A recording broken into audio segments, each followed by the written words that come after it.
Hello student, how are you? Hope all are well. তো প্রতিদিনের মতো আজকেও তোমাদের জন্য আসন্ন ডাব্লিউবি এসএসসি গ্রুপ সি এবং গ্রুপ ডির পরীক্ষার কথা মাথায় রেখে সময় এবং কার্য চ্যাপ্টারের দুটি গুরুত্বপূর্ণ অঙ্ক নিয়ে চলে এসেছি। তো চলো ভিডিওটি শুরু করি। তো প্রথমে কোশ্চেনটা আমি পড়ছি। এক ক্যাম্পে 4000 জন লোকের 190 দিনের খাবার মজুদ ছিল। 30 দিন পরে 800 জন লোক অন্যত্র চলে গেলেন। যারা বাকি রইলেন অবশিষ্ট খাদ্যের কতদিন চলবে? তো এক্ষেত্রে আমাদের কিভাবে করবো? শর্টকাট পদ্ধতিতে করবো। ঐকিক নিয়ম করলে অনেক লেন্দি হয়ে যাবে। তো এক্ষেত্রে আমাদের মনে রাখতে হবে সময় কার্য সংক্রান্ত একটি বিশেষ ফর্মুলা। তো M1 D1 H1 by W1 R1 M2 D2 H2 W2 R2। এক্ষেত্রে এগুলো প্রত্যেকটা একটা মিনিং রয়েছে। আমি প্রত্যেকটা বলছি। M1 মানুষের সংখ্যাকে প্রকাশ করে, D1 কতদিনে কাজটা শেষ করে, H1 2 দিন কত ঘন্টা করে কাজ করে, W1 কত অংশ কাজ শেষ করে, R1 কত পারিশ্রমিক পায়, বেতন, remuneration. Similarly M2 D2 H2 W2 R2 একই রকম ক্ষেত্রে। প্রথম ক্ষেত্রে এটা কেস, দ্বিতীয় ক্ষেত্রে এটা। এবার আমাদের হচ্ছে এখানে যে টার্মগুলো কোশ্চেনে থাকবে না সেগুলো আমরা কনস্ট্যান্ট হিসেবে ক্যান্সেল করে দেবো। এক্ষেত্রে ঘন্টার প্রসঙ্গ নেই, ঘন্টার এইচটা থাকবে না।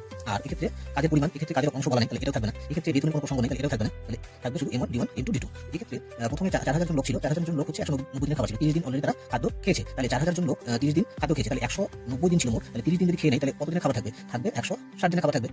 এবার 4000 জন লোক ছিল, তো সেক্ষেত্রে 30 দিন পরে কতজন লোক চলে গেছে? 800 জন লোক চলে গেছে। তাহলে লোক কত আছে? লোক আছে 3200 জন লোক আছে। এক্ষেত্রে আমাদের কি করতে হবে? তাহলে 4000 জন লোকের কত দিনের খাবার থাকলো? তাহলে 160 দিনের খাবার থাকলো। তাহলে M1 এর জায়গায় হবে 4000 কত দিনের খাবার থাকলো? 160 দিনের খাবার থাকলো। এই খাবারটা এই দ্বিতীয় ক্ষেত্রে কি করবে? 3200 জন লোক কত দিনে খাবে? তাহলে M2 জায়গা হচ্ছে 3200 কত দিনে খাবে? আমরা জানি না, D2 দিনে খাবে। তো এক্ষেত্রে আমরা 0 কাটলে এই 0 কাটা গেল, এই 0 এই 0। এবার 16 দিয়ে কাটলে এটা হচ্ছে 2 2 দিয়ে কাটলে 200। তাহলে কত পেলাম? D2 equal to 200। তাহলে বাকি খাবারে তাদের কতদিন চলবে? 200 দিন চলবে। তাহলে এক্ষেত্রে সঠিক উত্তর সি, 200 দিন। তো আরেকটি কোশ্চেন, এ একই কাজ 24 দিনে সম্পন্ন করে। যদি বি এর দক্ষতা এ এর চেয়ে 60% বেশি হয় তবে কাজটি সম্পন্ন করতে বি এর কতদিন সময় লাগবে? তো এক্ষেত্রে আমরা কি করব?